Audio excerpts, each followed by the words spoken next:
23 নম্বর অঙ্কটা না আমিও 23 নম্বর অঙ্কটা না আমি ওই অপশন টেস্ট করে করেছি, ওইটা একটু বলো না কিভাবে করব। আচ্ছা 23 নম্বর ওটা এজ ধরে করেছি, অন্য প্রসেসে কিরকম হবে। দেখতে করা যাচ্ছে না। 23 নম্বর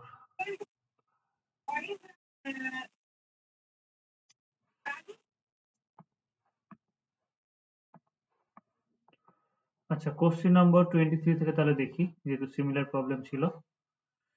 কি বলেছে, ৬০০০ টাকা এমন দুটি ভাগে বিভক্ত করা যাতে প্রথম অংশে 10% হারে 2 বছরের সুদ এবং দ্বিতীয় অংশে 4% হারে 10 বছরের সুদ সমান হয়। আচ্ছা আমি ধরে নিলাম যে দুটো ভাগ ৬০০০ টাকা, যেটা হচ্ছে কি ৬০০০ টাকাকে দুটো ভাগে ভাগ করা হচ্ছে, একটা হচ্ছে এ আর একটা হচ্ছে কি বি। এবার বলেছে প্রথম অংশের 10% হারে 2 বছরের সুদ। তাহলে তুমি এরকম ভাবে করতে পারো, প্রথম অংশ এ, তার 10% 2 বছরের সুদ পিআরটি বা 100, এই সূত্র নিয়ে করা যায়।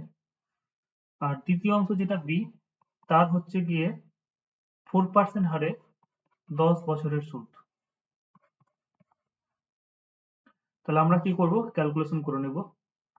10 10 কেটে গেল, 2 দিয়ে যদি কাটি তাহলে এখানে 2 দিয়ে 4, তাহলে দেয়ারফর আমরা কি পেয়ে গেলাম, a বাই বি সমান হচ্ছে 2/1।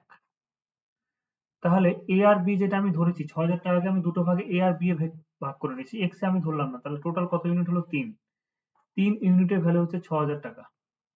তাহলে 1 ইউনিটের ভ্যালু আমরা এরকম ভাবে লিখে অভ্যস্ত, 1 ইউনিটের ভ্যালু হচ্ছে 2000, তাহলে 2 ইউনিটের ভ্যালু কত হয়ে যাবে, 4000। 2 ইউনিটের ভ্যালু হয়ে যাবে তোমার 4000 এবং 1 ইউনিটের ভ্যালু হয়ে যাবে কত, 2000। এখানে 2 ইউনিট রিপ্রেজেন্ট করছে এ কে এবং 1 ইউনিট রিপ্রেজেন্ট করছে বি কে। তাহলে কি চেয়েছে, দুটি অংশ কি কি হবে বলো, 4000 এবং 2000, তাই না? এইভাবে করা যায়। বোঝা গেল ব্যাপারটা? হ্যাঁ, এইভাবে করতে হবে সমস্ত অঙ্ক। যেমন 24 নম্বরের কোশ্চেনটা যদি করি, তাহলে এইভাবে করলে সুবিধা হবে। আচ্ছা এখানে আর একটা জিনিস করা যাবে, আরো ফাস্ট করা যাবে। যেমন আমি 24 নম্বরের অঙ্কতে যদি এই জিনিসটা দেখাই, বা এখানে যদি আমি দেখাই, এরকম ভাবেও করা যাবে। যে তুমি একটা জিনিস জানো যে 10% রেট অফ ইন্টারেস্ট, তাহলে 2 বছরের রেট অফ ইন্টারেস্ট কত হবে, 20% হবে না? আমাকে সূত্র লিখতে হবে না, তাহলে হ্যাঁ। 2 বছরের রেট অফ ইন্টারেস্ট 20/100। আরো ফাস্ট, আমাকে সূত্র ভাবতে হবে না। 4 বছরের 10% হারে কত হবে, 40/100। ব্যাস কেটে গেল, 0 0 কেটে গেল, বা একবারে 2 কেটে দিতে পারতে। ব্যাস এইভাবে করা যায়, 2/1, ব্যাস 3 হয়ে গেল, এখান থেকে ক্যালকুলেশন করে নেবে।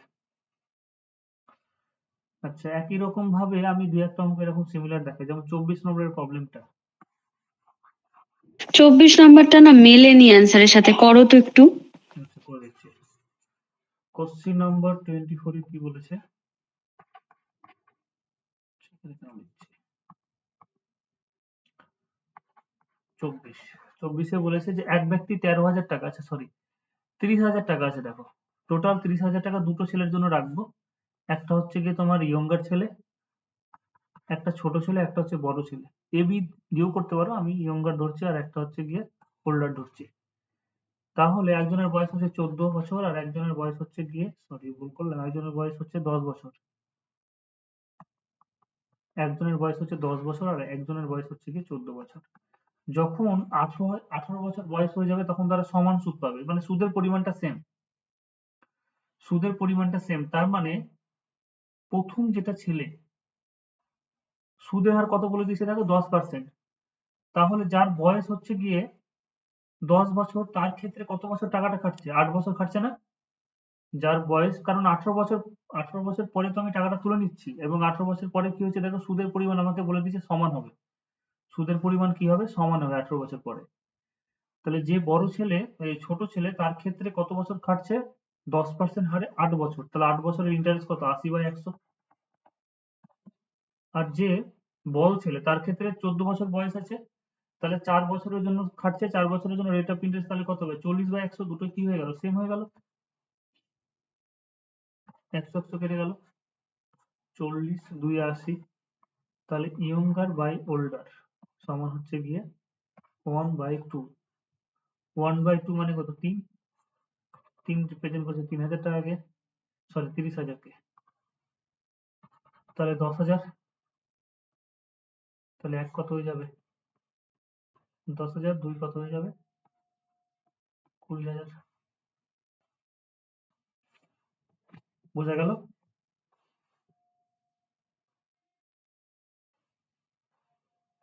3,000 টাকা নেই তো 30,000 টাকা আছে, হ্যাঁ? 30,000 টাকাটা আমি 18 বছর পরে হ্যাঁ, 20,000ই এসছে। ঠিক আছে, উত্তরটা তাহলে ভুলই আছে, 10,000 আছে কি উত্তরে। বলেছে? বড় ছেলেকে কত টাকা দেওয়া হয়েছিল? হ্যাঁ, তাহলে বড় ছেলেকে 20,000 টাকা, তাহলে ঠিকই আছে।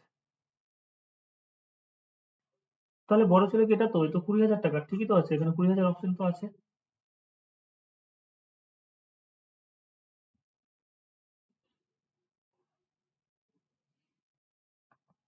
না, 24-এ 10,000 আছে, দেখো। ও আচ্ছা, 10,000, আমি তো অ্যান্সার দেখিনি, তাহলে 20,000ই অ্যান্সার হবে। আচ্ছা, এবার 25 নম্বরের অঙ্কটা করি। কোশ্চেন নাম্বার 25, একটু দেখে নাও তাহলে কিভাবে করছো তোমরা। কোশ্চেন নাম্বার 25 বলেছে, এক ব্যক্তি 13,000 টাকা 3টি মানকে এমন ভাবে ভাগ করে রাখলেন যে প্রথম অংশের 5% হারে 4 বছরের সুদ, দ্বিতীয় অংশের 6% হারে 5 বছরের সুদ এবং তৃতীয় অংশের 8% হারে কি বলেছে 5 বছরের সুদ হচ্ছে সমান। তাহলে প্রথম অংশ কত টাকা? তাহলে এখানেও সেই আমি কি করবো, এবিসি করে নিব। তাহলে প্রথম অংশের কত বলেছে দেখো, 5% হারে 4 বছরের সুদ, তার মানে 20%, 20/100। দ্বিতীয় অংশ যেটা, সেটা হচ্ছে বি অংশ, এবং বি অংশ যেটা টাকা রেখেছে সেটা 6% হারে 5 বছরের সুদ, তার 5 6 30, 30/100। এবং সি অংশ যেটা রাখছি, পি আর টি বাই 100 করে করতে পারো, আমি একবারে গুণ করে দিচ্ছি, গুণ করেও করা যায়। 5 6 30। তৃতীয় অংশ যেটা 8% হারে 5 বছরের, মানে 5 8 40, 40/100। তাহলে এখানে 100, এই 100, এই 100 সব কেটে গেল, এখানে শূন্য, এই একটা শূন্য, এই একটা শূন্য কেটে দিলাম। তাহলে 2a সমান হচ্ছে 3b সমান হচ্ছে গিয়ে 4c। এটা সমান কত ধরে নিব? দেখো এখানে একটা ধরার টেকনিক আছে, যে তুমি তিনটে লসাগু করে নাও, মানে এ বি সি কে অনেক। হ্যাঁ দাদা, এভাবেই করছি। আচ্ছা, এইভাবে করেছি, তাহলে ঠিক আছে। তাহলে এটা 2 3 4 এর লসাগু যদি করি তাহলে কত হয়ে যাবে? 12 হয়ে যাবে। তার মানে এ মানে কত হয়ে যাবে? 6, বি মানে কত হয়ে যাবে? 3 4 এ 12, আর সি মানে হয়ে যাবে 3। তাহলে 6 4 3 9, 9 3 12, টোটাল 12 ইউনিট। এবং 12 ইউনিটের ভ্যালু আমাকে কি, সরি ভুল করলাম নাকি, 13 ইউনিট হবে। 13,000, 1 ইউনিটের ভ্যালু হচ্ছে 1,000। তাহলে আমার চেয়েছে কি প্রথম অংশ কত? তাহলে প্রথম অংশ দেখো 6, 6 ইউনিটের ভ্যালু কত হয়ে গেল? 6,000 টাকা। তাহলে একই রকম অঙ্ক আছে, তাই না? 26, 26 এরটা নিশ্চয়ই এরকম ভাবে হয়ে যাবে। এটা কি অন্যভাবে করা যাবে, শর্ট করে আরো? না না না, আর অন্য কোনো ভাবে যেও না, এটাই সব থেকে বেস্ট। হুম, কোনটা পজিটিভ? আচ্ছা, ঠিক আছে। এটা এইভাবেই করে। আমি বিভিন্ন বই দেখেছি এইভাবেই করে। এটাই বেস্ট, এবং আমি নিজেও এইভাবেই করি পরীক্ষাটা আসলে, এটাই সুবিধা হবে। এটাতে তুমি একটা জিনিস করতে পারো, যে একবারে এই জিনিসটা একবারে লেখা যায়, এই জিনিসটা একবারে কিন্তু লেখা যায়। কারণ যখন আমি 4 5 20 করছি, 5 6 30 করছি, 4 10 40 করেছি, তখন আমি দেখছি যে একটা শূন্য মনে মনে কেটে যাচ্ছে, তাহলে একবারে আমি লিখে দেবো 2a 3b 4c 12 করে।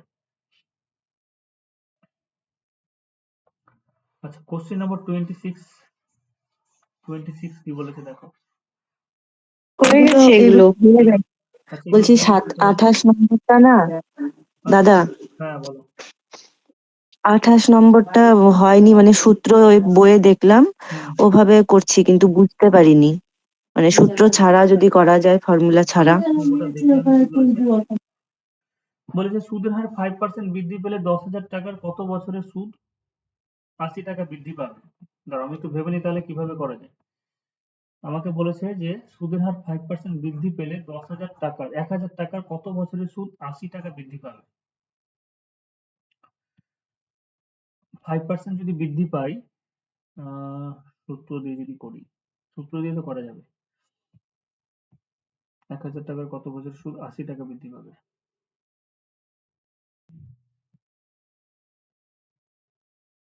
5% যদি বৃদ্ধি পায়, এটা করা যায় গো, দাঁড়াও 1 মিনিট। আমি যদি আগে নর্মাল মেথডেই করি 5% বৃদ্ধি পেল PR বাই 5 5% বৃদ্ধি পাওয়া মানে 5 টাকা বৃদ্ধি পাওয়া 1000 টাকার কত বছরের সুদ 80 টাকা বৃদ্ধি পাবে 1 মিনিট PR প্লাস 5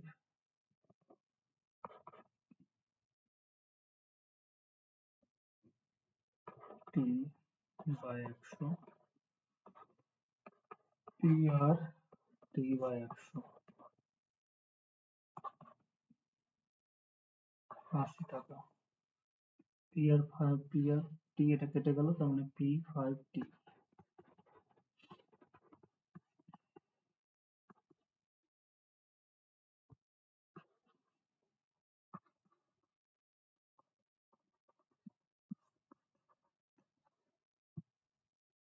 আচ্ছা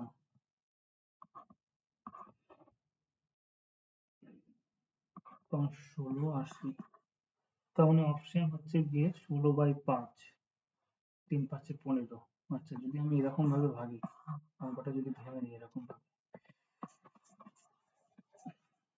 5% যদি আমার ইন্টারেস্ট বৃদ্ধি পাই তার মানে 100 টাকায় সুদ আমার 1 বছরে কত বাড়বে 5 টাকা বাড়বে 5% যদি ইন্টারেস্ট বৃদ্ধি পায় তাহলে 100 টাকায় সুদ আমার 5 টাকা বৃদ্ধি পাবে এবার আমাকে দেখো কি বলেছে সুদ কত টাকা করতে হবে 80 টাকা করতে হবে তার মানে বলো 1000 টাকায় কত বৃদ্ধি পেয়ে যাবে বলো আমার টাকার পরিমাণ তো 1000 বলে দিয়েছি 1000 টাকায় তাহলে 1 বছরের সুদ কত হয়ে যাবে 50 টাকা হবে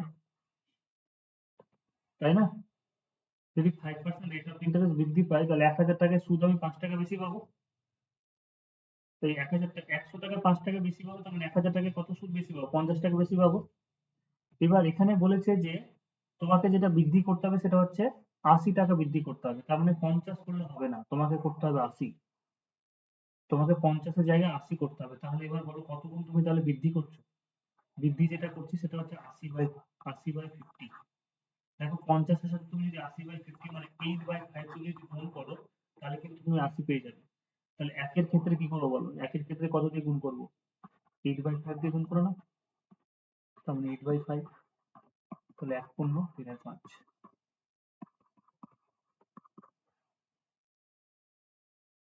বোঝাতে পারলাম বুঝলাম না আমি না এই প্রসেসটা বুঝতে পারিনি এর আগের অঙ্কটাতেও বুঝতে পারিনি আচ্ছা এখানে 20 নাম্বার অঙ্কে এখানে কি বললাম একটা জিনিস দেখো এখানে আমি কি বললাম যে আমি জাস্ট সূত্রতে কি বলেছিলাম যে 100 টাকায় 1 বছরের সুদ যেটা সেটা হচ্ছে রেট এখানে বলছে সুদের হার 5% বৃদ্ধি যদি পায় তাহলে 100 টাকায় রেট তোমার সুদটা কত বৃদ্ধি পাবে আগে যেটা সুদ হতো হতো এখন 5 টাকা বেশি বৃদ্ধি পাবে তাহলে আমি বলেছিলাম যে যখন এইদিকে কোনো অপারেশন করব এইদিকে যখন কোনো অপারেশন করবো ধরো এখানে 10 দিয়ে গুণ করছি তাহলে এখানে তোমাকে 10 দিয়ে গুণ করতে হবে এই সাইডে তখন এটাতে কোনো রকম ই হবে না আবার যখন আমি এখানে কোনো ক্যালকুলেশন করব তখন এর সাথে কিন্তু ক্যালকুলেশন হবে কিন্তু এখানে হবে না ঠিক আছে মানে 5 এর সাথে ক্যালকুলেশন যে কোনো একটার হবে যে কোনো একটার হবে অন্যটার হবে না এরকম ভাবে করতে হবে তাহলে 5% যদি রেট অফ ইন্টারেস্ট বৃদ্ধি পায় তার মানে 100 টাকা আগে যে ইনকামটা হতো এখন তার থেকে কি বেশি হচ্ছে 5 টাকা বেশি হচ্ছে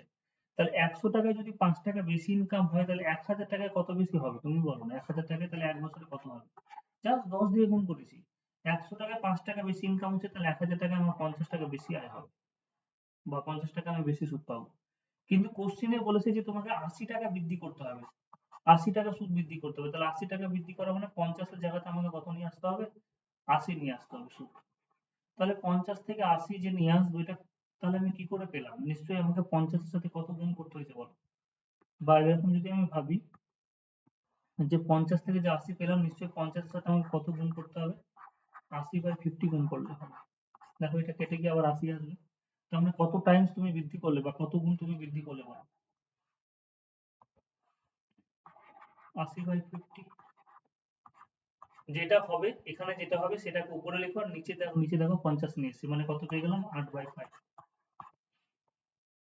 আচ্ছা এখানে 8/5 নিয়ে আসলে এখানে তোমাকে কি করতে হবে আমি বললাম যে এই সাইডে যা ক্যালকুলেশন করব যে কোনো একটাতে তোমাকে করতে হবে তাহলে এখানে তোমাকে 8/5 করতে হবে কিন্তু কারণ এখানে 1000 টাকা ফিক্সড আছে 1000 টাকা বেশি আমি করতে পারবো না তাহলে 8/5 করলে 8/5 হয়ে গেল 8/5 মানে হচ্ছে 1 পূর্ণ 3/5 আগের অঙ্কগুলো থেকে এই টাইপটা বোঝা যায়নি নাকি? বুঝতে পারলে না? আরো হ্যাঁ, বুঝতে পারছি। এরকম ভাবে করা যায়। এটা যদি তোমার ইনস্ট্যান্ট মাথায় চলে আসে তাহলে খুব ভালো। করা যাবে, এরকম ভাবেও করা যাবে। আচ্ছা, অন্যভাবে আমি করে দিতে পারবো, দাঁড়াও। এটাকে ছোট অন্যভাবে যদি ক্যালকুলেশন করা যায়, 50 টাকা হলো তো।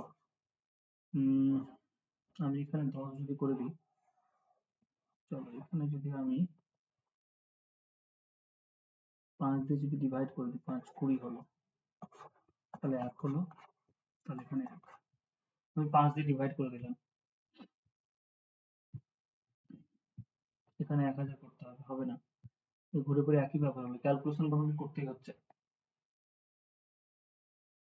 এখানে 80 দিয়ে গুণ করলে আবার এখানে 80, এখানে আবার অ্যাডজাস্ট করতে হবে, তো ওইভাবেই করো, ওটাই সুবিধা হবে তোমার। আচ্ছা, নেক্সট। পরেরটাও তো একই হয়ে যাবে, 29 আর 30 একই ভাবে হবে না? 2%, হ্যাঁ 2% বাড়লে 6000 টাকা, 3 বছরে কত টাকা বেশি শুধু, হ্যাঁ একইভাবে করতে পারবে। এটা করে দেখো, 6000 টাকায় একই রকম ভাবে হবে, একই রকম ভাবে হবে। আমি করে দেবো। এবার 35 নাম্বারটা করে নিব, এই দুটো একই ভাবে। পরে হচ্ছে গিয়ে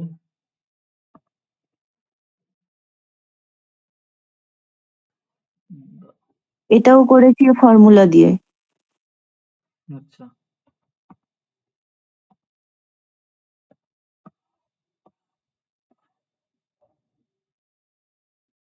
35। কোন মূলধন 4 বছরে সুদে আসলে 1240 টাকা এবং 10 বছরে এত টাকা হলো, তাহলে আসল কত টাকা?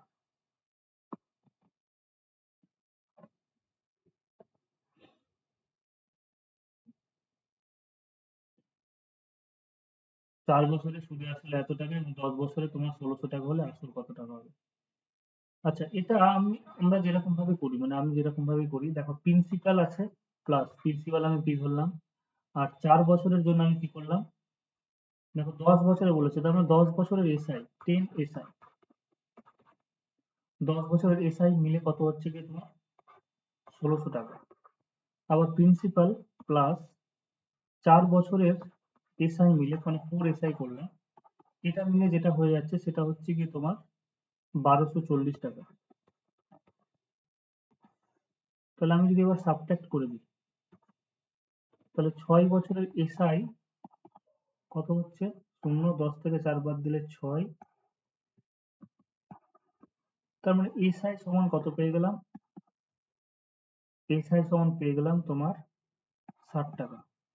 এবার যে কোনো একটা ইকুয়েশনে যদি আমি বসিয়ে দিই, এখান থেকে চেয়েছি কি অ্যাকচুয়ালি আসল কত টাকা চেয়েছে, তাহলে যে কোনো একটা ইকুয়েশনে বসিয়ে দিলে হয়ে যায়। দেখো প্রিন্সিপাল প্লাস, আমি যদি এটাকে যদি 1 নম্বর ধরি, তাহলে অন রিপ্রেজেন্ট করছে কত, 1 থেকে যদি আমি বের করি, যে প্রিন্সিপাল প্লাস 10 ইন্টু 60 মানে কত, 1600 টাকা।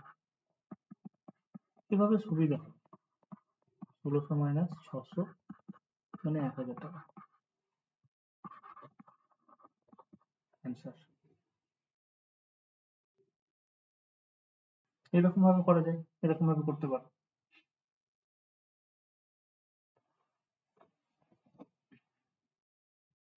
বোঝা গেল এটা? হ্যাঁ। এইভাবে করা যায়। আচ্ছা, এই অঙ্কটাই আবার অন্যভাবে দেয়, কিন্তু সেক্ষেত্রে রেট অফ ইন্টারেস্ট না দিলে তো আমি আবার বের করতে পারবো না, কারণ এই অঙ্কটা প্রিন্সিপালও বের করতে দেয়, আবার এই অঙ্কটায় রেট অফ ইন্টারেস্টও বের করতে দেয়। আচ্ছা চলো, এই অঙ্কটা রেট অফ ইন্টারেস্ট বের করি। তুমি দেখো এসআই মানে কি, আমি যদি এই ইকুয়েশনে বসাই, এটাকে আমি 2 নম্বর নাম দিলাম, এটাকে আমি 3 নম্বর নাম দিলাম। এসআই সমান হচ্ছে গিয়ে তোমার 60 টাকা, কিন্তু আমরা এসআই মানে জানি কি হয়, P R T by 100, P R T by 100। এবার একটা জিনিস ভালো করে লক্ষ্য করো, এখানে প্রিন্সিপাল কিন্তু আমি পেয়ে গেছি, প্রিন্সিপাল কত, 1000 টাকা। রেট অফ ইন্টারেস্ট আমি বের করবো, এখানে টাইম যেটা হবে সেটা কত বছর হবে বলো তো, কি মনে হচ্ছে? এখানে যেটা টাইম হবে সেটা কত বছরের হবে? কারণ এখানে আমি যেটা প্রথমে যেটা বের করেছিলাম সেটা হচ্ছে 10 বছরের, পরের যেটা এসআই বের করলাম সেটা 4 বছরের, ক্যালকুলেশন করে শুধু এসআই পেয়েছি, তার মানে এটা 1 বছর হবে। হ্যাঁ, এটা 1 বছরের হবে, এটা কিন্তু খেয়াল রাখতে হবে, ঠিক। 1/100 দিস ইকুয়ালস টু 60। তাহলে এখানে দুটো শূন্য, এখানে দুটো শূন্য কেটে দাও, এখানে শূন্য, এখানে শূন্য কেটে দাও, আর সমান হচ্ছে 6%। এই অঙ্কটা এরকম ভাবে করতে পারো, মানে একই রকম ভাবেই সূত্র দিয়েই যেরকম ভাবে করলাম, যে principal plus P R T by 100। P rate of interest আমি জানি না, টি মানে হচ্ছে 10 বছর ডিভাইডেড বাই 100 সমান হচ্ছে কি যেটা যেটা বলেছে সেটা। আবার প্রিন্সিপাল প্লাস 4 বছরে বলেছে P R into 4 divided by 100 যেটা বলেছে সেটা। দুটোকে বিয়োগ করলে কি হয়ে যাবে দেখো, 6 পি আর বাই 100। এরকম ভাবে অনেকে করে একই জিনিস, ঠিক আছে, কিন্তু আমি ওইভাবে করলে আমার একটু তাড়াতাড়ি ফাস্ট করতে পারবে, যে যেরকম ভাবে করে অভ্যস্ত। এখানে কোনো কিছু নেই, মানে এক আছে, সেই জন্য বললাম যে এখানে যেটা এসআই পেয়েছি সেটা 1 বছর। বোঝা গেল? তাহলে এরপর নেক্সট বলো। 32 42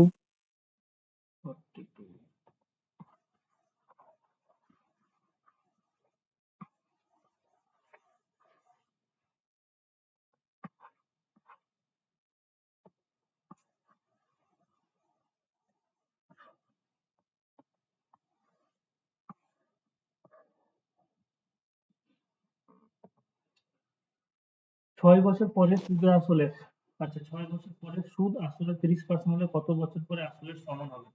এটা এমনিতে তুমি সূত্র দিয়ে করতে পারো, কিন্তু এরকম ভাবেও করা যাবে। 6 বছর, আমি যদি 100 টাকা ধরে নিই, তাহলে এই 100 টাকা 6 বছরে সুদ দিয়েছে 30 টাকা। আমাকে বলেছে কত বছর পরে আসলের সমান হবে। তাহলে এবার আমাকে বলো যে 100 টাকা 1 বছরে কত হয়ে যাবে? 6 বছরে যদি 30 টাকা হয় তাহলে 1 বছরে কত হয়ে যাবে? 5 টাকা হয়ে যাবে। আমাকে বলেছে যে আসলের সমান হবে, দেখো আসলের সুদ যেটা আছে এটা হচ্ছে সুদটা, সুদ আমাকে আসলের সমান করতে হবে। আসলে যদি সমান করতে হয় তাহলে নিশ্চয়ই 5 কে 20 দিয়ে গুণ করতে হবে, এটা হচ্ছে আসল। তাহলে 5 কে 20 দিয়ে গুণ করলাম, তাহলে কত হয়ে গেল? 100। এখানে 20 দিয়ে গুণ করলে এখানে তোমাকে 20 দিয়ে গুণ করতে হবে, তার মানে কত হয়ে গেল? 28।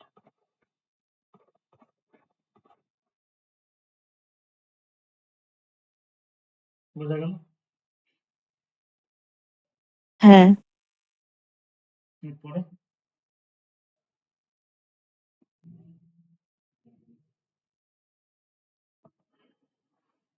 44 টা 44 দাও তো।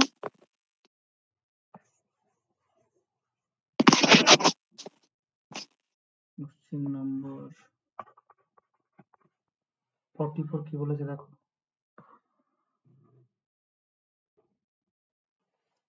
44 বলেছে ব্যাংকে টাকা রাখার প্রথম 2 বছর 6% হারে, পরবর্তী 5 বছর 9% এবং বাকি 13, আচ্ছা বাকি সময় 13% হারে সুদ পাওয়া যায় কত টাকার? কি বলছে, কত টাকা 10 বছরের জন্য ব্যাংকে রাখলে এত টাকা সুদ পাওয়া যাবে। আচ্ছা এখানে বলো যে টোটাল টাইম আমাকে বলে দিয়েছে যে 10 বছর। 10 বছর আমি 6% হারে 5 বছর সুদ পাচ্ছি। সরি 2 বছর বলেছি, প্রথম 2 বছর তো আমাকে বলে দিয়েছে 6% হারে, দেখা যাচ্ছে প্রথম 2 বছর। তাহলে প্রথম 2 বছর 6% হারে যদি সুদ পাওয়া যায় তাহলে 12% সুদ পেলাম, এটা 2 বছরে পেলাম, 2 ইয়ার।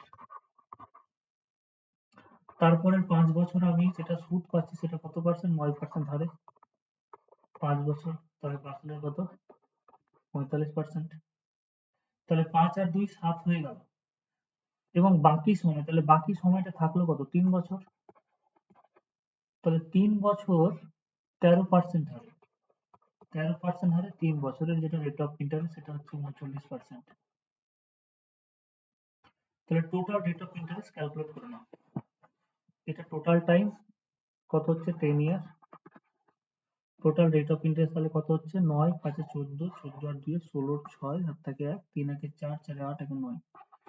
তাহলে 10 বছরের যেটা রেট অফ ইন্টারেস্ট পেলাম সেটা 96%। তাহলে প্রিন্সিপাল যদি আমার পি টাকা হয় তার 96%টাই হচ্ছে গিয়ে কত টাকা? 7680 রুপিস।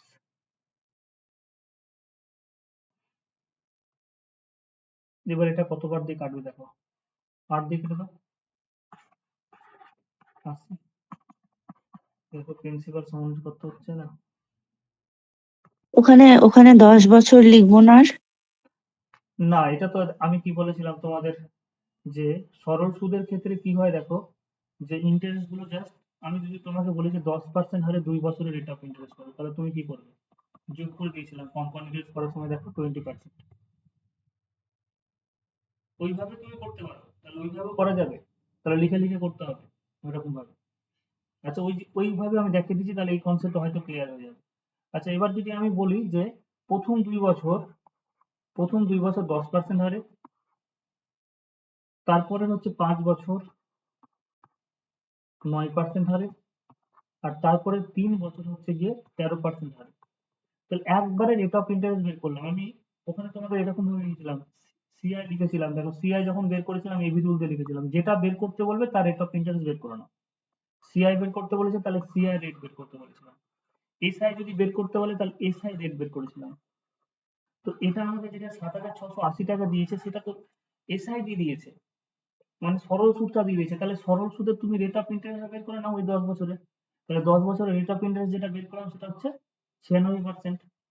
তাহলে এখানে তো 10 আর আসবে না। এবার মনের ভিতরে একটা তবু খুঁতখুঁতানি থেকে যায় যে কেন এরকম 10 আসছে না। আচ্ছা, আমি এটা দেখিয়ে দিচ্ছি, দেখো আর এইভাবে ক্যালকুলেশন করে নাও, তাহলে কত হলো? 8,000 টাকা, 8,000 রুপিস। আমি ওইভাবে দেখিয়ে দিচ্ছি। আমি যদি একবার নর্মাল ভাবে করি, principal P,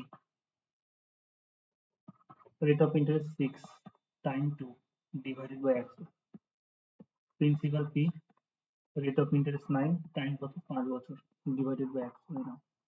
principal P, rate of interest হচ্ছে 13, রিমেনিং যেটা ইয়ার সেটা হচ্ছে 3, কারণ 2 বছর আর 5 বছর মিলে 7 বছর হয়ে গেল, তাহলে রিমেনিং 3 বছর পরে থাকছে, ডিভাইডেড বাই কত? 100।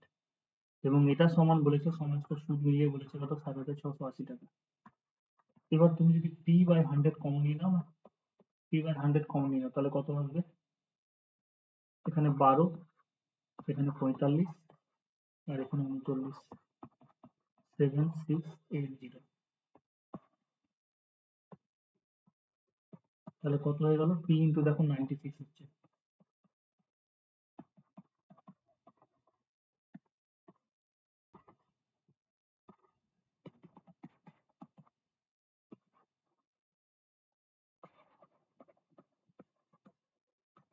হ্যাঁ, বুঝলাম। এই জন্যই ব্যাপারটা একই হচ্ছে, যখন যেটা বের করতে হলো তার রেট বের করে নাও। তখন রেট যখন বের করবো, টোটাল রেট যখন বের করবো, তখন তো আমি ইয়ার দিয়ে গুণ দিয়ে করছি, তাহলে ইয়ার কেন আসবে? নেক্সট বলো কোনটা?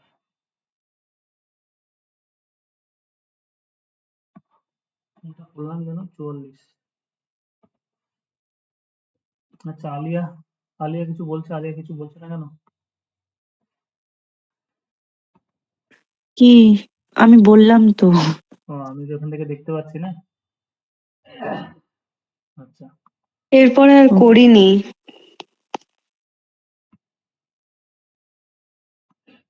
আচ্ছা, তাহলে সিম্পল ইন্টারেস্ট মোটামুটি সহজ, খুব বেশি কঠিন না। হ্যাঁ, দেখো এরপরে একটা যদি অঙ্ক আমি করি, এখানে কিছু অঙ্ক আছে হয়তো।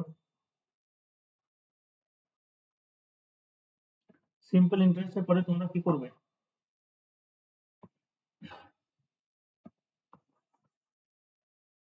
অ্যাভারেজটা করাবা দাদা? একবারে দৌড়ি নাকি করবে? পার্সেন্টেজটা করাবো? যেটা খুশি, আমাকে যেটা হয়।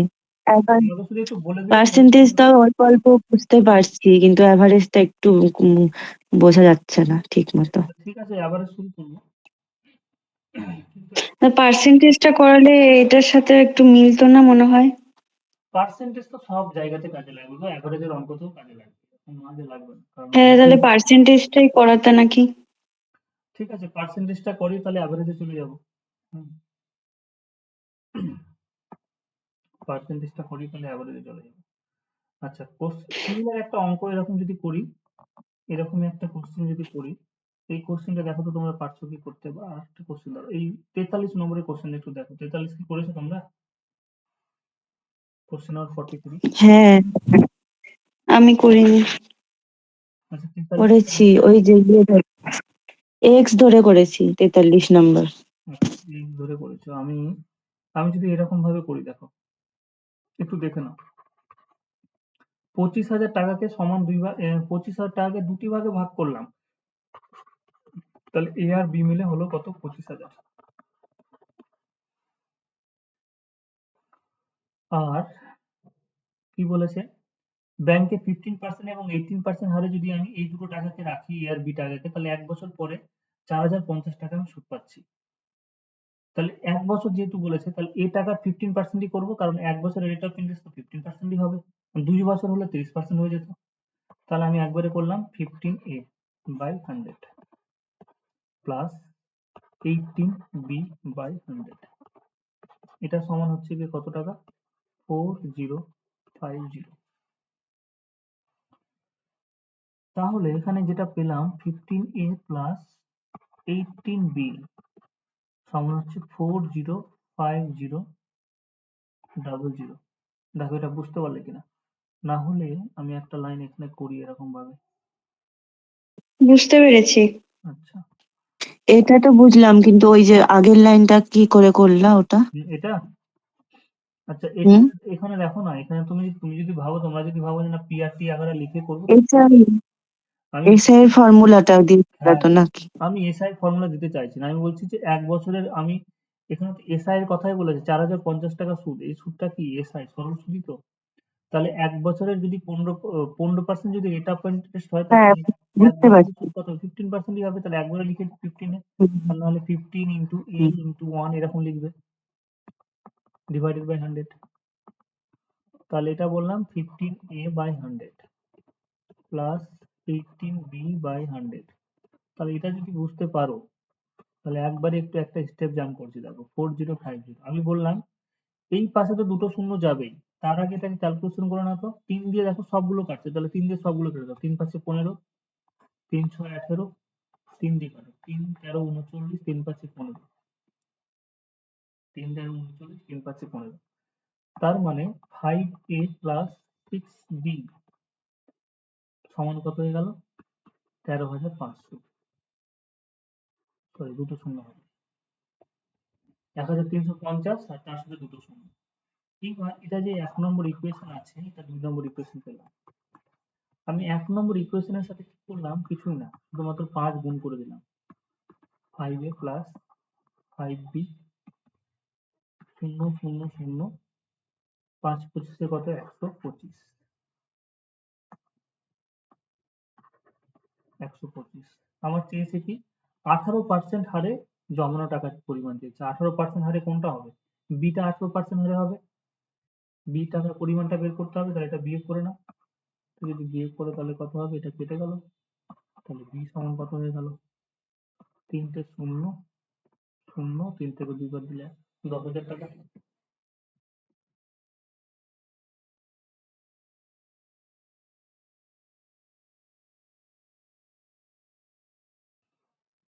হয়ে গেল। হ্যাঁ, আরেকটা প্রায় সব একই রকম হচ্ছে না? আরেকটা করা যায়, হ্যাঁ। আচ্ছা, আমি দেখি আরেকটা ট্রাই করে দেখি, এটা হলে হতে পারে। এটা অ্যালিগেশন তোমরা শিখেছো কিনা আমি জানি না। একটা হচ্ছে 15%, একটা হচ্ছে 18%। দুটো টাকা আছে, এ টাকা বি টাকা। কিন্তু আমি যেটা মোটের উপরে সুদ পেয়েছি সেটা হচ্ছে 4,050 টাকা, এবং এই সুদটা কত বছরে পেয়েছি? 1 বছরে পেয়েছি।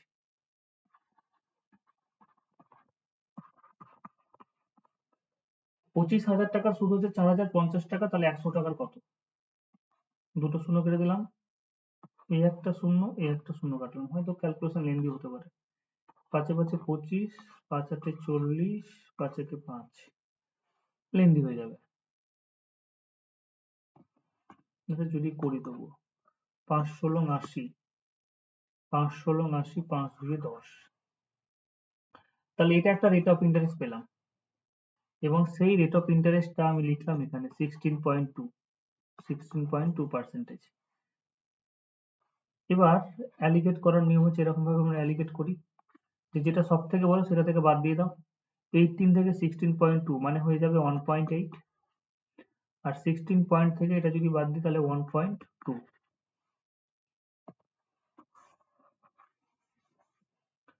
এটা পাশে লিখে দিই যে 4050 টাকা যেটা সুদ পেয়েছি সেটা হচ্ছে কত, 25,000 টাকা। তাহলে 100 টাকার কত,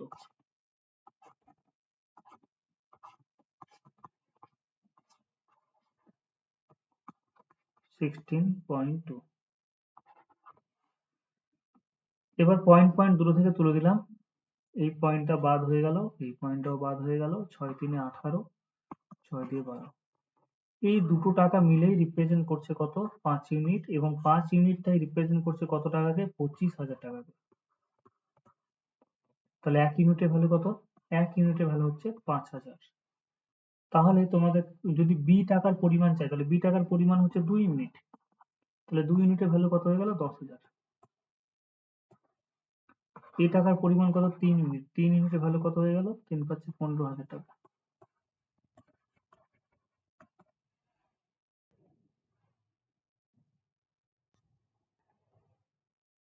বোঝা গেল এই নিয়মটা?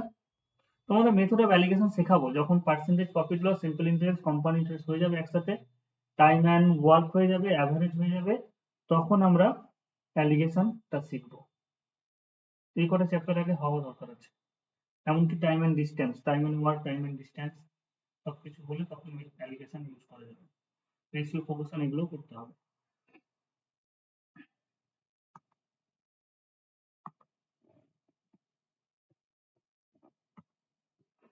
এটা বুঝতে পারলে গো? হ্যাঁ। বেশ।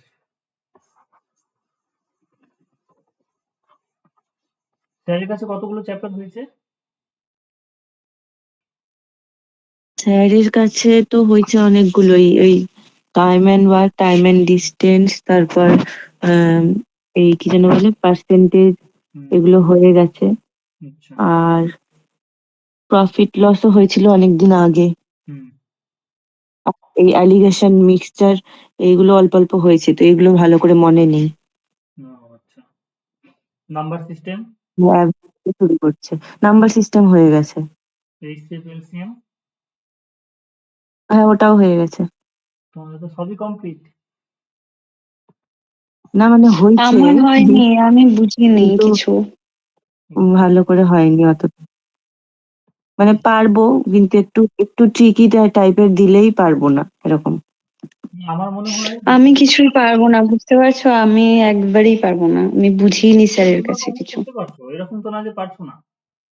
তোমরা তো বেশ ভালোই করছো। আমি হ্যাঁ, যে অফলাইন ব্যাচে পড়াই, তোমরা তো অঙ্ক করে দিয়ে পাঠাতে পারছো। আমি যে অফলাইন ব্যাচে পড়াই, সেখানে অনেকে তো আমার কাছে এরকম একটা ছেলে যে বিএসএফ এর জন্য চাকরি করছে, যারা কনস্টেবলের জন্য চাকরি করছে, তাদের কোশ্চেনের লেভেল কিন্তু এরকমই। ওরা আমার কাছে যোগ বিয়োগ পর্যন্ত করতে পারতো না, ওদেরকে যোগ বিয়োগ পর্যন্ত শেখাতে হয়েছে। অলরেডি এরকম 4টা ছেলে চাকরি করছে। আর তোমরা তো তবু মোটামুটি ভালোই করে দিয়ে পাঠাচ্ছ। দাদা কনস্টেবলে কেমন আসে কোশ্চেন, ইয়েতে মেইনসে? ওগুলো এই টাইপেরই গো, এর থেকে হাই লেভেল হয় না কনস্টেবলে, একবার এরকম লেভেলের। আর ওইখানে কি হাইটটা তোমার একবারে 160, মানে 160ই নাকি? হ্যাঁ, হাইটের ক্ষেত্রে ওরা কিন্তু একবারে পাংচুয়াল, পুরো একবারে হাইটটা ঠিকঠাক দেখে নেয়। এখন মেয়েদের হাইট মনে হচ্ছে গিয়ে কত চাই, 159 মনে হচ্ছে চাই না, 100, না, 160। 160। 160। তো তোমরা দৌড়াতে পারবে? আমি পারবো না, আমি জানি না আমার কি করবো, হাইটেও কিন্তু আমার হবে না। হাইটে হয়তো হয়ে যাবে। তো পাশ করলে আমাকে দৌড়াতে হবে। তোমাদের দুজনে কি অ্যাকচুয়ালি কিসে অনার্স? দুজনে কি ইংলিশে অনার্স? হ্যাঁ। হ্যাঁ, তো তোমাদের জন্য তো খুব বিশাল বড় অপরচুনিটি। আমরা যেমন রাইটিং স্কুলে, আমি যেমন খুব কাজ, আমি যেমন 100 নম্বরের রাইটিং স্কুলে 50 পাই, কারণ আমি সিজিএল এর জন্য পড়ছিলাম। এবার আমি কোনোদিন রাইটিং প্র্যাকটিস করিনি, যার ফলে আমার দুটো জব গেছে, একটা ক্লার্কশিপের গেছে গতবার, হ্যাঁ, কত 45 না 47 দিয়েছিল, আর একটা হচ্ছে গিয়ে মানে জিএস এ অসুবিধা, আর ইংরেজিতে রাইটিং স্কুলে আমার কোনো রাইটিং অসুবিধা নেই। আমি অত পারি না। হুম, এবার রাইটিং থেকে আমি তো করছি, ঠিক আছে, প্র্যাকটিস আমি মানে করতাম। হুম, ঠিকই আছে, মাস্টার্সের সময় অনেকে লেখালেখি করছি, ওইগুলো কি আর এরকম হবে ধরো? এখন তো নাই প্র্যাকটিস।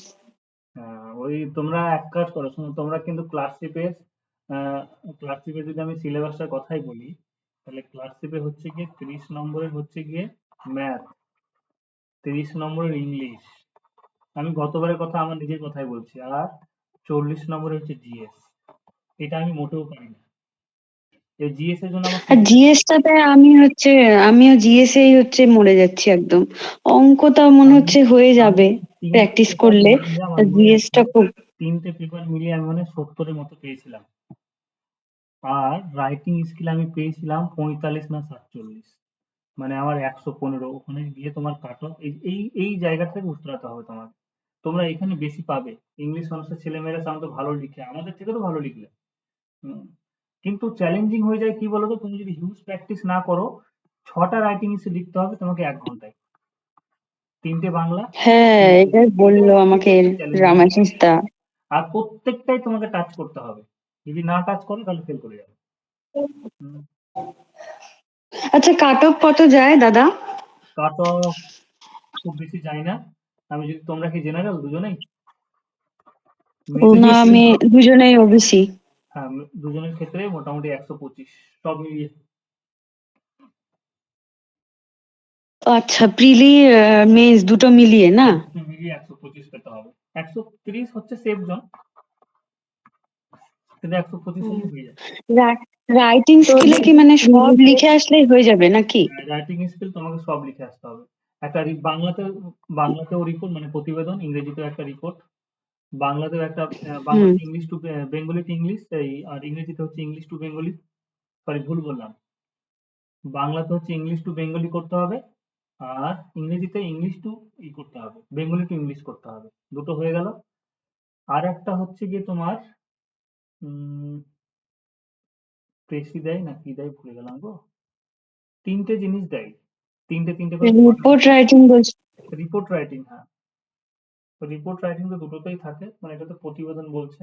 রিপোর্ট রাইটিং আর একটা কি থাকে সেটা হচ্ছে গিয়ে, এটা ভুলে গেলাম। 3টে করে থাকবে, একটু সিলেবাসটা দেখে মানে নিও। কিরকম লিখলাম সেইটা কি দেখে, না মানে সব লিখে আসতে হবে খালি নাকি? না না, ওখানে পিএসসি তে যে কোনো পরীক্ষা তো রাইটিং স্কিল খুব ভালোভাবে চেক করে, খুবই ভালোভাবে চেক করে। আচ্ছা, হুম। তাহলে তো মানে ধরো শুধু ইয়ে না, ভালো করে লিখতেও হবে প্লাস অবশ্যই কমপ্লিটও অবশ্যই, করতে মানে হবে। ভালো বলতে দুটো জিনিস ভালো হতে হবে। একটা হচ্ছে গিয়ে স্পেলিং মিস্টেক হলে হবে না, আর 2 নম্বর হচ্ছে গিয়ে সেন্টেন্সের কাঠামো যাতে ঠিক থাকে। ব্যাস, ওরা খুব বেশি হাইফাই স্ট্যান্ডার্ড লেখা পছন্দও করে না পিএসসি, সব সরল ভাবে লেখা থাকে। হুম। প্রতিবেদন মানে কি, প্রতিবেদন মানে হচ্ছে গিয়ে যাতে একটা খবরের নিউজ পেপার যাতে সবাই দেখে সবাই পড়ে বুঝতে পারে, এরকম ভাবে আচ্ছা, লিখতে আচ্ছা। হবে। তো তোমরা ভালো লিখবে, আমাদের থেকে ভালো লিখতে পারবে। আর তারপরে তোমাদের কাছে তো আরেকটা চাকরি খুব ভালো, পিএসসি মিসেলেনিয়াস। এটা তো আরো সুবিধা, এখানে তো ম্যাথ ফ্যাথ কিছু নেই। হুম। ওটা কি আছে? ওটা তো টাফ হয় শুনছি, তাপস না, বলছিল। টাফ হয় না তো, ফালতু কথা সব। আমরা লিখতে পারি না সেই জন্য টাফ বলি। এই যে 450 নম্বর, 450 না 150, হ্যাঁ 450 নম্বর। দেখো, 150 হচ্ছে কি তোমার ইংলিশ, 150 হচ্ছে কি বাংলা রাইটিং স্কিল, আর 150 হচ্ছে কি জিএস। এখানে কি হচ্ছে, সবই লিখতে হয়। হুম? জিএসটাও লিখতে হবে? হ্যাঁ, জিএসটাও লিখতে হবে। এবার জিএস এর মধ্যে হচ্ছে গিয়ে তোমার, আহ জিএস এর মধ্যে আবার কি থাকে, আহ, তোমার 50 নম্বর মনে হয় ম্যাথ এবং জিআই থাকে, আর 100 নম্বর মনে হয় সবকিছু থাকে। একটু সিলেবাসটা দেখে নিও, 150, হ্যাঁ, তিনটেই 150 পেপারে থাকে, 450 নম্বরের পরীক্ষা হয়। তো 50 নম্বরের হচ্ছে গিয়ে তোমার ম্যাথ থাকে, আর ম্যাথ আর জিআই মনে হয় 100 নম্বর হচ্ছে গিয়ে সমস্ত সাবজেক্ট মিলিয়ে, এখানে সবকিছুই লিখতে হয়।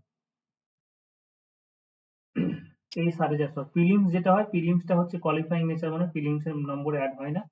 প্রিলিমসে 75টা জিএস থাকে, আর 25টা হচ্ছে গিয়ে ম্যাথ। বাপরে, জিএসএই তো শেষ। এই এই জিএসটা নিয়ে সবার ভয়। আমি তো মানে জিএসএ আমার অবস্থা খুব শোচনীয়, আমি জিএসএ আমার 1 নম্বরের জন্য চাকরি করিনি। এমটিএস এর একটা পরীক্ষা, তাপস হুম। জানে ভালো করে। 80.59 পেয়েছি, আর কাট অফ গেছে 81.67। এখন আর একটা ডিবি করে এসেছি, এখন ওটাই লাস্ট অপশন, না হলে এই আবার কলকাতা পুলিশ এসআই দৌড়াদৌড়ি করে। ভালো লাগে, যত বয়স হচ্ছে না করতে পারবে না, এই সময় চাকরি নিয়ে নাও, নাহলে 4-5টা এখন চাকরি আছে, এটাই তোমাদের কাছে একটা অপরচুনিটি ভালো। হ্যাঁ, না আমি ভাবছি আমি কনস্টেবলটাও দিব। আমি তো আগে ভাবিনি এই লাইনে পড়বো। হুম, তাপস অনেক বলতাম, ও হুম, তো পড়ালোই না। হুম, সাবজেক্ট করতে শেষ হয়ে গেলাম। হুম।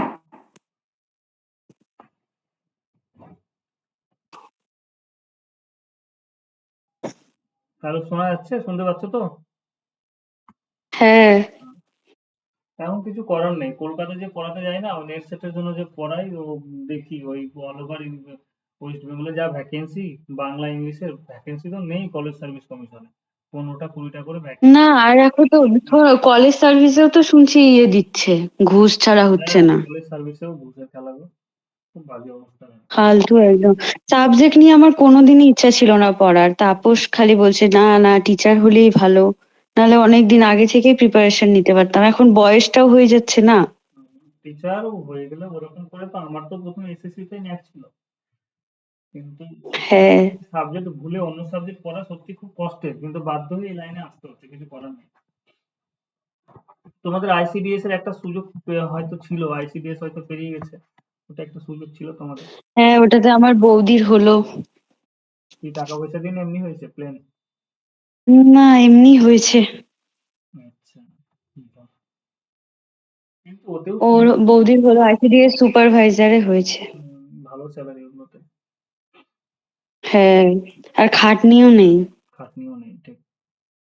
তিনটেতে হচ্ছে, বলছিল। একটা হচ্ছে এএনএম, একটা দুটো হচ্ছে জিএনএম, আর এদিকে হচ্ছে আমি দেখছি আইসিডিএস মেয়েদের, আর তারপর হচ্ছে সব থেকে বেস্ট তো স্কুল মেয়েদের জন্য এটা বলবো। পুলিশ টুলিশ এগুলো বলবো হুম। ঠিক আছে, কিন্তু সবকিছুই আছে, পাওয়ার আছে, টাকা আছে, কিন্তু আলটিমেট ভালো লাগবে না। হুম। হ্যাঁ, আচ্ছা, আর কিছু অঙ্ক দেখে নি এখানে কি বলেছে, আমি রেকর্ডিং অফ করেছিলাম এটা। আর কিছু অঙ্ক। আচ্ছা দাদা একটা কথা জিজ্ঞাসা করছি। হ্যাঁ, বলো। পিএসসির জন্য হচ্ছে তোমার প্র্যাকটিস, ইংলিশটা প্র্যাকটিস করবো কোথা থেকে? আর ম্যাথটা তো এই বইটা থেকে করলেই হয়ে ম্যাথ যাবে এই না? বই থেকে করো, এখন করতে হবে না, শোনো। তোমরা ম্যাথ এই বই থেকে করো, এবার তোমাদের যদি খুব মনে হয় যে হাই স্ট্যান্ডার্ড লেভেলের আমি অঙ্ক করব, তাহলে আমি ইংলিশ ভার্সনে, আমার কাছে percentage, popular, simple interest, compound interest, time and work, time and distance এগুলো করা আছে, এগুলো তাহলে আমি কোশ্চেন না করে না দিই। বলছি, না বলছি পিএসসির জন্য এই এই সুবির দাসের বইটা করলেই তো হয়ে না, যাবে না? ম্যাথ আপাতত এই বইটা করলে এনাফ গো। হুম। ওইটাই বলছি, আর ইংলিশটা প্র্যাকটিস করবো কোথা থেকে সেটা জিজ্ঞাসা করলাম। দেখো, সাবজেক্ট তোমরা ইংলিশ। তোমরা যেহেতু দুইজনে ইংলিশের আছো, তাহলে আমি বলবো ইংলিশ নতুন করে আলাদা করে কোনো কিছু পড়ার দরকার নেই, শুধু ভোক্যাবটা পড়লে পড়তে পারো, তবুও তোমাদের ভোক্যাব ভালোই হবে। শুধু প্র্যাকটিস করো। একটা লীলার পাওয়া যায়, লীলা ক্র্যাক আমার কাছে আছে, আমি এটা কলেজ স্ট্রিট থেকে নিয়ে এসেছি। যে কোনো পরীক্ষার জন্য বিভিন্ন জায়গা থেকে শুধুমাত্র practice set, offline practice set তুলো, ওখান থেকে সেট দাও, যেগুলো যেগুলো তোমার বাঁধবে, মানে অঙ্কের মধ্যে, রিজনিং এর মধ্যে যেগুলো বাঁধবে আমাকে দিয়ে দাও, আমি করে দিব। আমি যে টাইপের করে, যেরকম ভাবে করেছি সেরকম ভাবেই অঙ্কগুলো করতে হবে, একই রকম ওইতে থাকলে সুবিধা। আমি আচ্ছা। আমি বইগুলো তাহলে ফটো করে পাঠিয়ে দিবো, বুঝলে? ওই বইগুলো যদি পারো তাহলে হ্যাঁ অনলাইনে বই, পাঠাবো আমি। হ্যাঁ বইগুলো তাহলে একটু পাঠিয়ে দিও। তোমাদের যদি প্রবলেম হয় না, শুধুমাত্র ম্যাথেই হবে, অতএব ম্যাথটাকে একটু স্ট্রং করে না, ব্যাস আদার্স গুলো তোমাদের হয়ে যাবে। ইংলিশ এক্সট্রা করে পড়ার দরকার নেই, শুধু প্র্যাকটিস সেট দাও। ইংলিশ আর জিএস প্র্যাকটিস সেট দাও, আর যদি ভাবো জিএস এর জন্য যে কোনো একটা বই পড়ো, আমি যেমন ক্র্যাক ডব্লিউবিসিএস থেকে পড়ি জিএসটা, ওখান থেকে আবার কিছু কিছু পিডিএফ নোটপত্র করা আছে, ওগুলো থেকেই পড়ি। ওই 12-13 জায়গা থেকে পড়ে লাভ হবে না, একটা জায়গা থেকে বারবার পড়তে হবে, আর প্রচুর প্র্যাকটিস সেট দিতে হবে, তাহলেই হলো। হুম। ইংলিশের জন্য নতুন করে কোনো বই আর পড়ে খুব একটা লাভ হবে না। তারপরেও যদি ভাবো যে না, ইংলিশ আহ, আরো ভালো স্ট্রং না আমি করতে হবে। প্র্যাকটিসের কথাই বললাম। আচ্ছা, প্র্যাকটিস হলে ওই লীলা বলে একটা লীলার আছে, ডব্লিউবিসিএস, ক্র্যাক ডব্লিউবিসিএস এর দুটো প্র্যাকটিস সেট বেরিয়েছে, সবগুলো পরীক্ষারই বেরিয়েছে, আমি পাঠিয়ে দেবো ফটোগুলো, তোমরা দেখে নিও। ঠিক আছে। আচ্ছা, এখানে এখানে আর কিছু অঙ্ক দেখছি না, সেরকম চোখে পড়ছে না।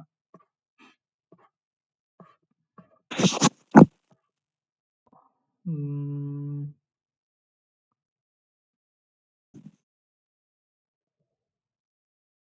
আচ্ছা, এখানে দাঁড়াও। এটা অঙ্ক হয়ে গেল। ব্যাংকে টাকা রাখলে প্রথম 2 বছর, এটাও সেই একই রকম। 44 নম্বর করলাম না কি জানি, 44 নম্বর, 44 নম্বর তো করলাম। আচ্ছা, এই অঙ্কটা দেখো তো 45 এটা করা যায় কিনা। বলেছে নির্দিষ্ট হার সুদে 800 টাকা, 800 টাকা 3 বছরে যদি আমি রাখি, 3 বছরে 956 টাকা হয়।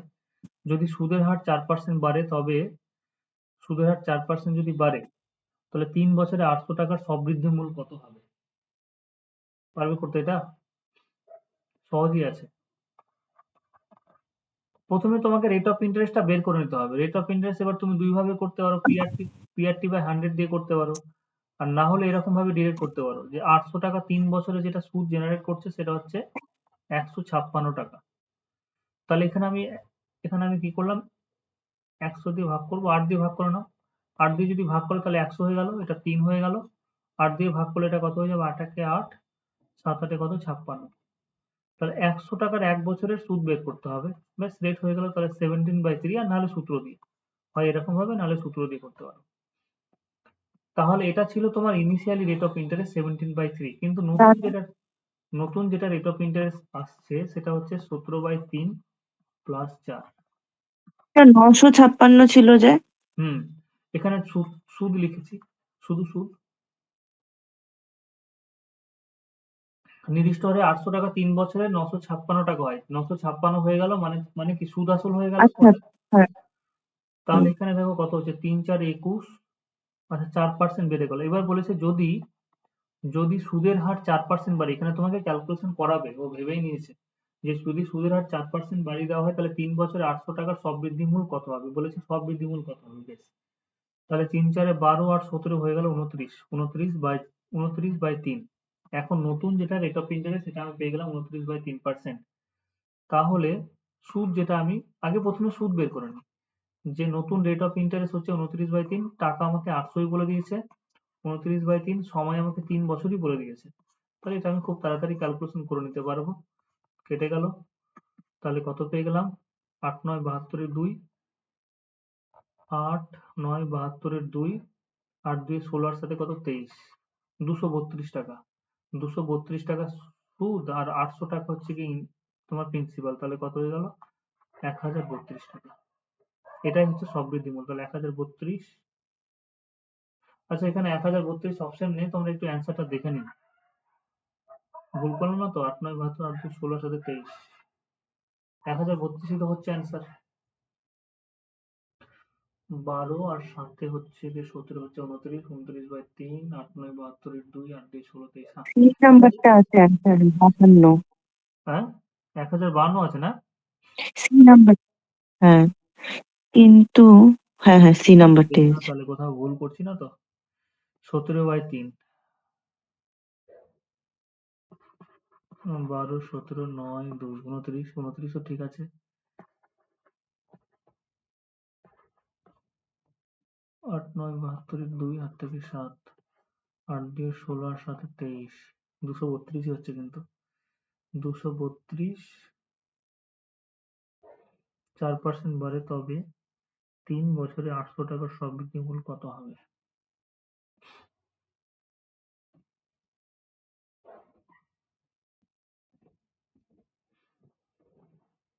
হুম, হুম, হুম। সববৃদ্ধি মূল আমি সুদ বের করলাম। 8 দিয়ে যদি কাটি, 8 একে 8, 7 6, 8 5 13, 7 8 56, 17/3 না, কোনোভাবেই তো আসছে না। ক্যালকুলেশনে তো ঠিক আছে।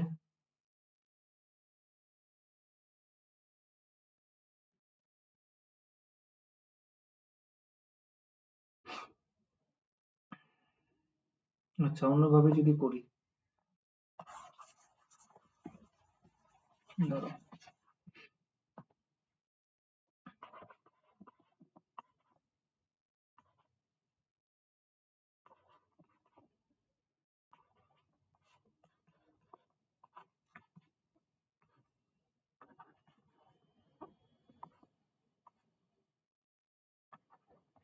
ভাই মনে হচ্ছে ভুল করেছি কিছু একটা।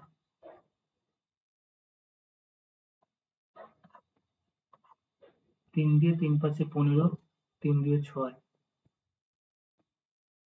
4 2 8, এখানে 13 হবে, দেখো তো ভুল করেছি। 8 সমান হচ্ছে 13/2।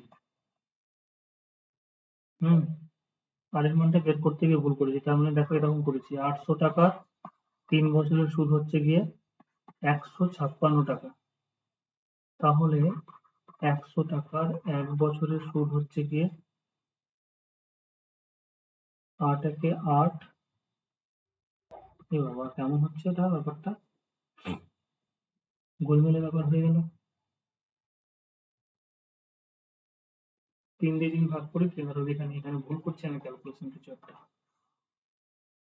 800 টাকায় রেখে দিলাম, 1 বছরে যদি বের করি 3 পাঁচে 15, 3 2 6, 100 টাকা বের করো, 100 টাকার 1 বছরের সুদ হচ্ছে 52/8।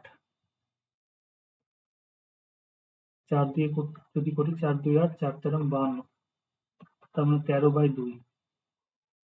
তাহলে সুদের হার 13/2 হচ্ছে, আমি এখানে বারবার ভুল করছিলাম। তাহলে রেট অফ ইন্টারেস্ট যদি আর করি, নতুন রেট অফ ইন্টারেস্ট 13/2, কত পার্সেন্ট বেড়ে গেল নতুন রেট অফ ইন্টারেস্ট, সেটা হচ্ছে 4%। 4 বলেছি তো, হ্যাঁ 4% বেড়ে গেল। 4 2 8, 8 8 4 হচ্ছে কি 21, 21/2। তাহলে তো আরো কমে যাচ্ছে মনে হচ্ছে। তাহলে পি হচ্ছে গিয়ে তোমার 8,000 টাকা, 800 টাকা, আর হচ্ছে কি 21/2 ইন্টু হচ্ছে গিয়ে কত বছর, 3 বছর। সব বৃদ্ধিমূল কত হবে?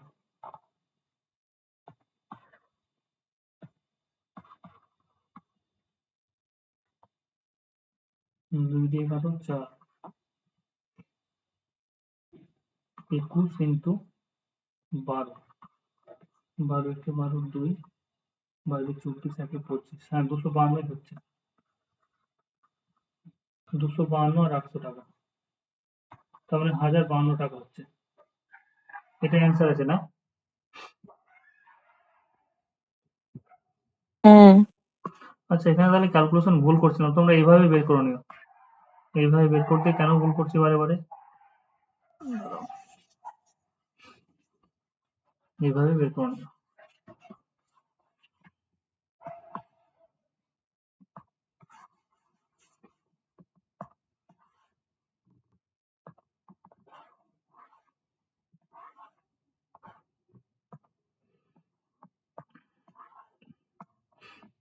এটা বের করতে গিয়ে কেন ভুল করলাম।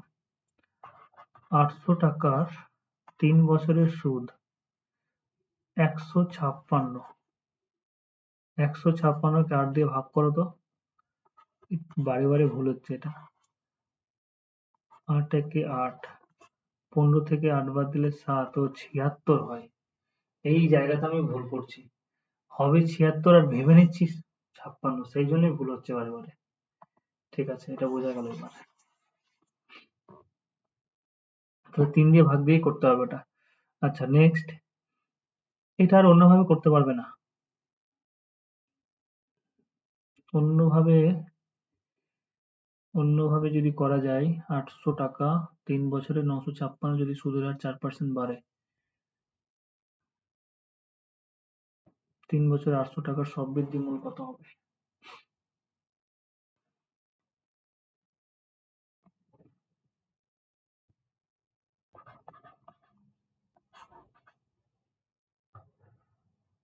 একশো টাকা 3 বছরে হয়ে যাবে 12 টাকা। আগেরটা তো লাগবে, আগেরটা না হলে তো হবে না।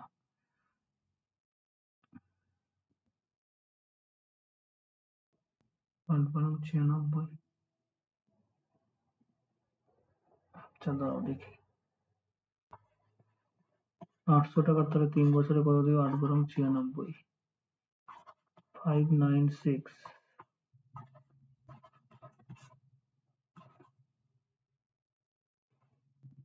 দাঁড়াও ভুল করলাম।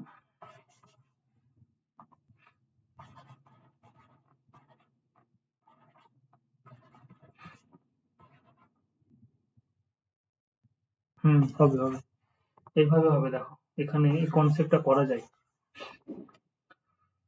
যে রেট অফ ইন্টারেস্ট, এরকম টাইপের একটা অঙ্ক করলাম মনে হচ্ছে, যে রেট অফ ইন্টারেস্ট, তোমার রেট অফ ইন্টারেস্ট কত বেড়েছে, 4% বেড়ে গেছে। রেট অফ ইন্টারেস্ট 4% বেড়ে গেছে। 4% বেড়ে যাওয়া মানে আগে যত আয় হতো এখন তার থেকে আমার 4 টাকা বেশি হবে। তার মানে 100 টাকায় 1 বছরে আমার 4 টাকা বেশি ইনকাম হবে। তাহলে আমার টাকা তো হচ্ছে আচ্ছা, তাহলে এবারে বলো যে 3 বছরের কথা বলেছে। তাহলে 3 বছরের ক্ষেত্রে কি হবে? 100 টাকায় 3 বছরে তাহলে কত হবে? 12 টাকা বেশি ইনকাম হবে। কিন্তু টাকার পরিমাণ কত আছে? 800। তাহলে 3 বছরে যেটা টাকা জেনারেট করে দিবে বেশি সেটা হচ্ছে কত? 8 বারং 96 টাকা। এটা বুঝতে পারলে? এটুকুটা বোঝা গেল? হ্যাঁ। এবার আমাকে বলো যে আগে যেটা টাকা পেয়েছিলাম সেটা হচ্ছে 956 টাকা। এখন তার থেকে আমি কত বেশি পাবো? যেহেতু রেট অফ ইন্টারেস্ট 4% বেড়েছে, তাহলে এখন আমার ইনকাম কত বাড়বে? 96 টাকা বাড়বে। তাহলে 96 টাকা যদি হয় তাহলে 6 6 12 2 9 5 14 1 15 5 9 10 1052 বুঝা গেল?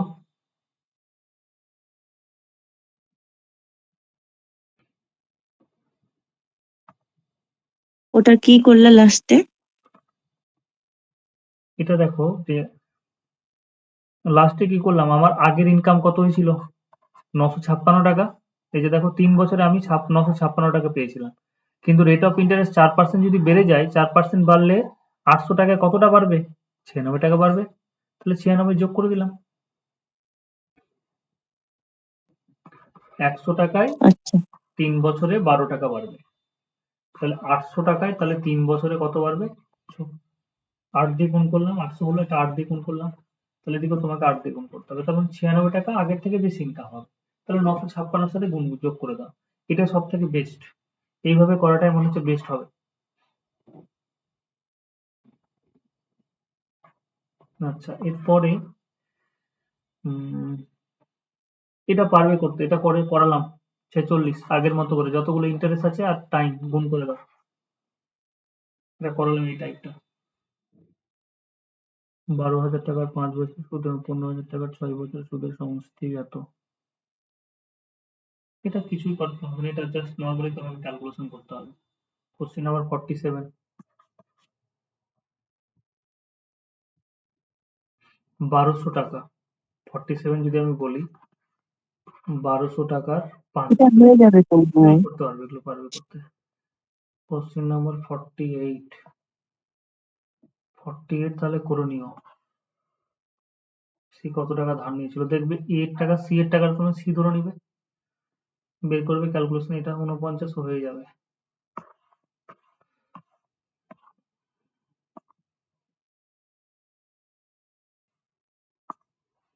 আচ্ছা, এখানে যেহেতু এই টাইপটা তোমরা বুঝতে পারোনি তাহলে এখানে আমি একটা জিনিস এই অঙ্কটা করে দেখি। এখানে কি বলেছে দেখো, যে যদিও সহজ কোশ্চেন আমি আমার ওই লাইন ওইভাবে করব যে 5 বছরে সুদ আসলের 1/4 হলে সুদের হার কত। তাহলে আমি 100 টাকা যদি আসল ধরে নিই সেটা 5 বছরে কি হয়ে যাবে? 1/4 হয়ে যাবে। দেখো আসলের 1/4, আসল যদি 100 টাকা হয় তার 1/4, 1/4 মানে কত? 25 টাকা হয়ে গেল সুদ। তাহলে আমাকে বলেছে সরল সুদের হার কত। তাহলে এবার বলো 100 টাকার 5 বছরের সুদ 25 টাকা, তাহলে 100 টাকার 1 বছরের সুদ কত? 5। তাহলে এটাই রেট অফ ইন্টারেস্ট হয়ে গেল। বুঝতে পারলে? হ্যাঁ। আচ্ছা, আর না হলে নরমালি সূত্র ফেলে করবে।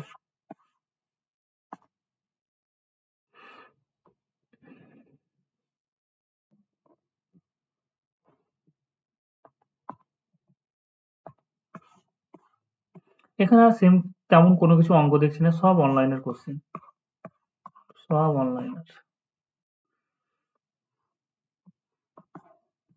50-এরটা, আচ্ছা 50-এরটা যদি ভাবি, ও 50-এরটা করলাম, ওই কোশ্চেনটাই করলাম, কন্ট্রাক্টটা সেম আছে। কোশ্চেন আছে। ওটাই সেম। এর পরের দিন আমি তাহলে সিম্পল ইন্টারেস্ট করাবো, নাহলে অ্যাভারেজ করাবো। এই কোশ্চেন গুলো করে এসো, হাতে গোনা কতগুলো আছে? 68টা মতো। এই কোশ্চেন গুলো করো, এগুলো সব অনলাইনের কোশ্চেন আছে। হুম, এই কটা করে এসো, তাহলে এর পরের দিন আমরা পার্সেন্টেজ শুরু করবো, আর নাহলে অ্যাভারেজ শুরু করবো। পার্সেন্টেজটা করাই ভালো হবে, তাহলে আমার অ্যালিগেশনে সুবিধা হবে তোমার। এর পরের দিন তাহলে তোমাদের হচ্ছে গিয়ে মানডে।